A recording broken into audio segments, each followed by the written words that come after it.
Namaste, Danava Pranam. By the instruction and grace of our spiritual master, Om Vishnupad, Paramahamsa Sripad Bhakti Madhava Puri Maharaj, we are here reading Srimad Bhagavatam. Om Namo Bhagavate Vasudevaya. Canto 3, Chapter 1, Text 42.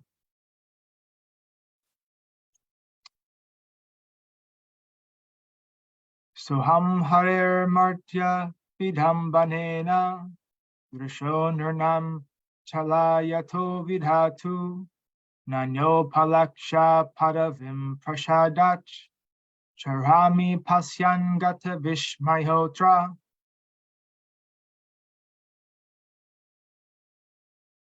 I'm not astonished at this, having traveled over the world without being seen by others.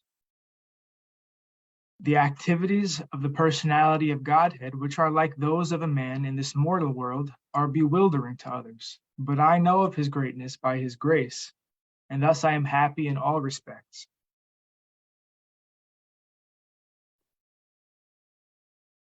Purport. Although he was the brother of Dhritarashtra, Vidura was completely different. By the grace of Lord Krishna, he was not foolish like his brother, and thus his brother's association could not influence him. Dhritarashtra and his materialistic sons wanted to falsely lord it over the world by dint of their own strength. The Lord encouraged them in this, and thus they became more and more bewildered. But Vidura wanted to achieve sincere devotional service of the Lord, and therefore become a soul absolutely surrendered to the absolute personality of Godhead. He could realize this in the progress of his pilgrim's journey, and thus he was freed from all doubts. He was not at all sorry to be bereft of his hearth and home, because he now had experienced that dependence on the mercy of the Lord is a greater freedom than so-called freedom at home.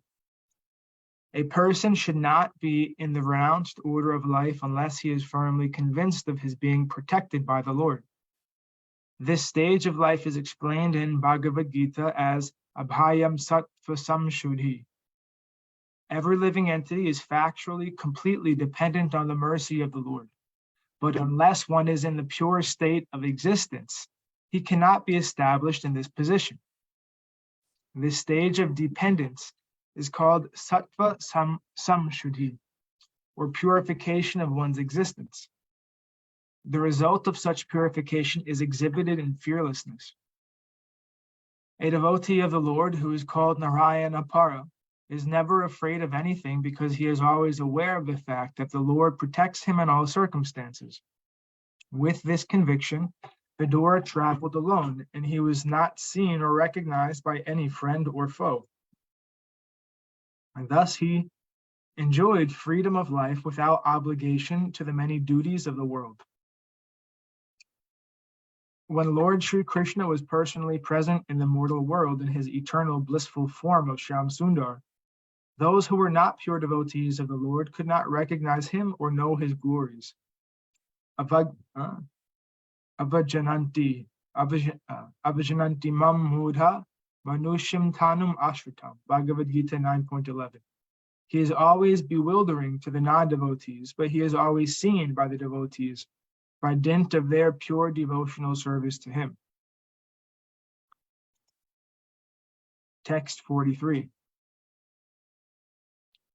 Nunam nirpanam tri madho tapatam mahim muhuschalayatam chambuhi vadhat prapanarti jihirsayesho pupakshitagam bhagavan kurunam.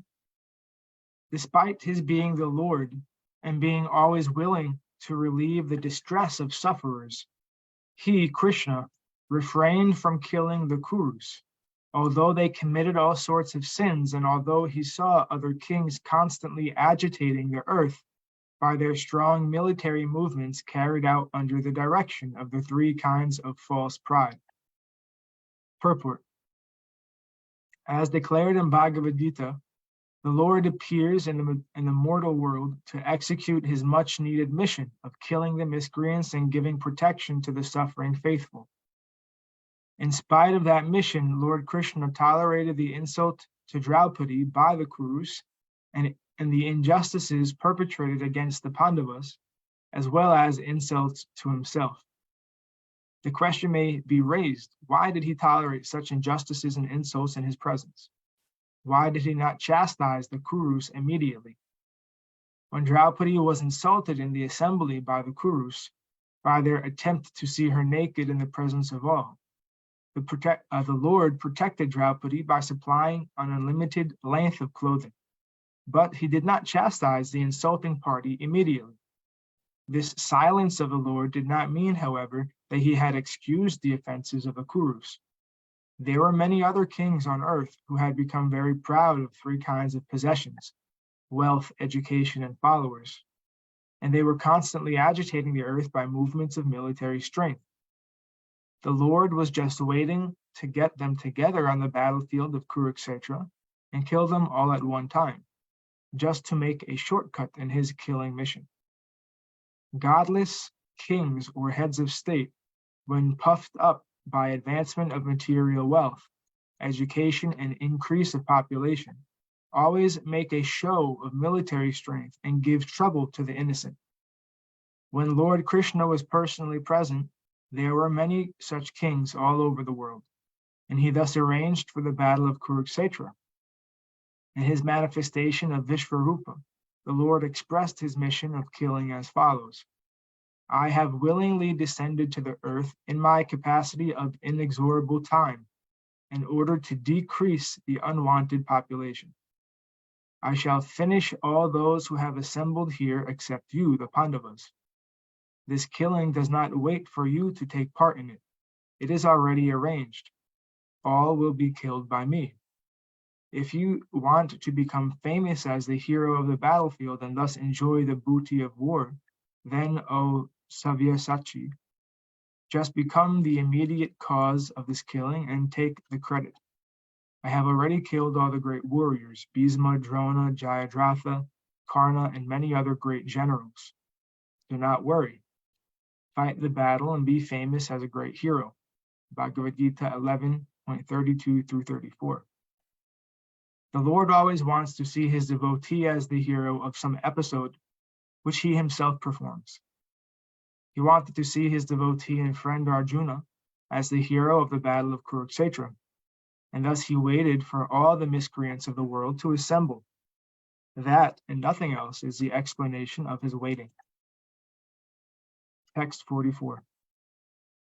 Ajasya janmotpata nasanhaya karmanya kartur grahanhaya pumsam nanvanyata ko rahati deha yogam arogunam uta karma tantram.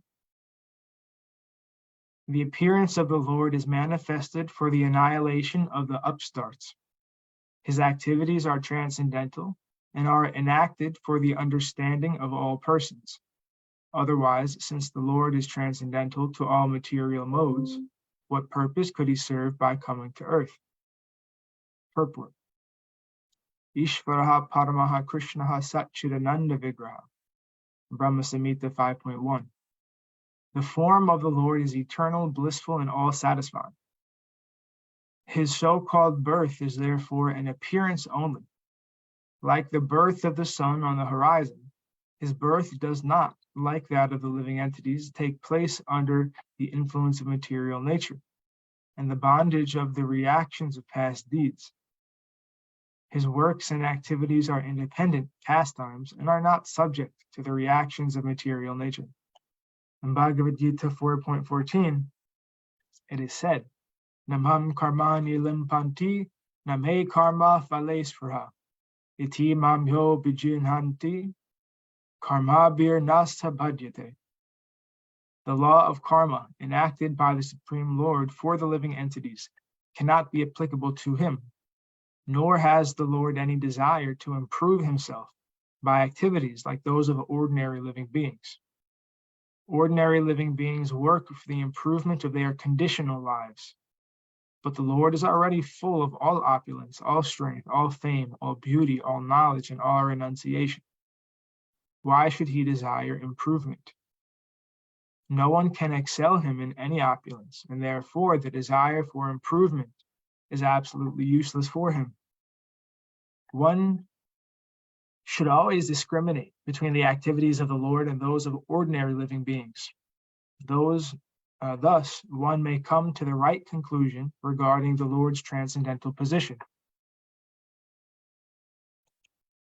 One who can come to the conclusion of the Lord's transcendence can become a devotee of the Lord and can at once be free from all reactions of past deeds. Dhanavad pranam Vishwan Bhakti. Hare Krishna, to Uma Devi Dasi also. It is. Dhanavad pranam Prabhuji, dhanavad. Aramagiddira. It is said, Karmani nirdahati kintu cha bhakti bhajam. The Lord minimizes or nullifies the reactionary influence of the devotee's past deeds. Brahma Samhita 5.54. The activities of the Lord are to be accepted and relished by all living entities. Thus, his activities are to attract the ordinary man towards the Lord. The Lord always acts in favor of the devotees, and therefore ordinary men who are fruitive actors or seekers of salvation may be attracted to the Lord when he acts as a protector of the devotees. The fruitive actors can attain their goals by devotional service, and the salvationists can also attain their goal in life by devotional service to the Lord. The devotees do not want the fruitive results of their work, nor do they want any kind of salvation. They relish the glorious superhuman activities of the Lord, such as his lifting Govardhan Hill and his killing the demon Putana in infancy. His activities are enacted to attract all kinds of men, karmis, jnanis, and bhaktas, because he is transcendental to all laws of karma. And there is no possibility of his accepting a form of Maya, as is forced on the ordinary living entities who are bound by actions and reactions of their own deeds. The secondary purpose of his appearance is to annihilate the upstart asuras and to stop the nonsense of atheistic propaganda by less intelligent persons. By the Lord's causeless mercy, the asuras who are killed personally by the personality of Godhead get salvation. The meaningful appearance of the Lord is always distinct from ordinary birth. Even the pure devotees have no connection with the material body. And certainly the Lord, who appears as he is in his Satchidananda form, is not limited by a material form. Text 45. Tasya prapana kila lokapanam avastitanam anushashanhesve artaya jatasya yadusvajasya vartam shake kirtaya tirtha kirte. O my friend, please therefore chant the glories of the Lord, who is meant to be glorified in the places of pilgrimage. He is unborn, and yet he appears, by his causeless mercy, upon the surrendered rulers of all parts of the universe. Only for their interest did he appear in the family of his unalloyed devotees, the Yadus. Purport. There are innumerable rulers all over the universe, in different varieties of planets, the sun god and the sun planet, the moon god and the moon planet, Indra, and the heavenly planet, Vayu, Varuna, and those in the Brahma Loka planet, where Lord Brahma is living. All are obedient servants of the Lord. Whenever there is any trouble in the administration of the innumerable planets in different universes, the rulers pray for an appearance, and the Lord appears. Bhagavatam 1.3.28 has already confirmed this in the following verse. Ite chamsa kalapumsaha krishnastu bhagavan svayam indrari vyakulam lokam mridhayanti yuge yuge. In every millennium, whenever there is any trouble for the obedient rulers, the Lord appears. He also appears for the sake of his pure, unalloyed devotees. The surrendered rulers and the pure devotees are always strictly under the control of the Lord, and therefore they are never disobedient to the desires of the Lord. The Lord is therefore always attentive to them. The purpose of pilgrimages is to remember the Lord constantly, and therefore the Lord is known as Tirtha Kirti. The purpose of going to a place of pilgrimage is to get the chance to glorify the Lord. Even today, although times have changed, there are still pilgrimage sites in India. For example, in Mathura and Vrindavan, where we had a chance to stay, people are awake from early in the morning at 4 a.m. up until nighttime and are constantly engaged some way or other in chanting the holy glories of the Lord. The beauty of such a pilgrimage site is that automatically one remembers the holy glories of the Lord. His name, fame, quality, form, pastimes, and entourage are all identical to the Lord. And therefore, chanting the glories of the Lord invokes the personal presence of the Lord. Anytime or anywhere pure devotees meet and chant the glories of the Lord is present without any doubt. It is said by the Lord himself that he always stays where his pure devotees chant his glories. Thus end the Bhaktivedanta purports of the third canto, first chapter of Srimad Bhagavatam, entitled Questions by Vidura. We'll end our reading here for today and continue from chapter 2, Remembrance of Lord Krishna, on Wednesday.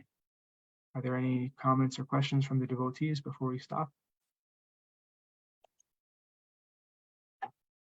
No. Jai Om Vishnupad Paramahamsa Shripad Bhakti Madhava Puri Maharaj Ki Jai. Jai Srila Prabhupada, Srila Guru Maharaj, Srila Gurudev, Srila Acharya Dev, Srila Shanta Maharaj Ki Jai. Jai Rupanuga Guru Varga Ki Jai. To the assembled devotees of glories to the worldwide devotees, Sama Bhaktiveda Vrinda Ki Jai. Jai Navadvip Dham Ki Jai, Nishangapuri Dham Ki Jai, Mayapur Dham Ki Jai. Jagannath Puri Dham Ki Jai, Jagannath Baladev Subhadra Jewel Ki Jai. Mai Yamuna Mai Ki Jai, Vrindavan Dham. Giri Govardhan, Gupta Govardhan Dham Ki Jai, Sham Kund Radha Kund Ki Jai. Tulsi Bhakti Devi, Vrinda Devi Ki Jai. Jai Srimad Bhagavatam Ki Jai, Harinam Sankirtan Yagi Ki Jai, Scientific Sankirtan Yagi Ki Jai.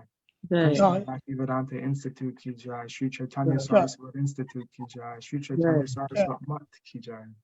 Jai Gaur Pramanandi, Hari Hari Hari Hari Devi Dasi Ki Jai, Jai Vishwambar Prabhu Ki Jai. Krishna Jai. Gurudev. Thank you. Pranams. ಧನ್ಯವಾದ ಪ್ರಣಾಮ್ ಧನ್ಯವಾದ ಧನ್ಯವಾದ ಮಾತಾಜಿ. ಕನ್ನಡ ಬರುತ್ತಾ ಪ್ರಭು ನಿಮ್ಗೆ? ಮಾತಾಜಿ ಬರುತ್ತೆ. ಸರಿ ಸರಿ. ನೀವು ಮೈಸೂರು ಅಲ್ವಾ? ನಮ್ಗೆ ಗೊತ್ತು, ಮುಂಚೆನೇ ಗೊತ್ತು. This is our native language Prabhu. We know the same native language. I am just letting Krishna Keshava Prabhu know. Kannada. ಮೈಸೂರಲ್ಲಿ ಎಲ್ಲಿ ಪ್ರಭು? ಮೈಸೂರು ಮಾತಾಜಿದು ಆಮೇಲೆ ಮಾತ್ರ ಪಾಪ ಸಂಘ ಅಂತ ರೆಕಾರ್ಡ್ ಮಾಡ್ತಾ ಇದಾರೆ, ಇದ್ರಲ್ಲೆಲ್ಲ ಬರೋದು ಬೇಡ. ಸರಿ, ಓಕೆ. ಹರೇ ಕೃಷ್ಣ. ಧನ್ಯವಾದ ಪ್ರಣಾಮ್. ಹರೇ ಕೃಷ್ಣ. ಹರಿ ಹರಿ.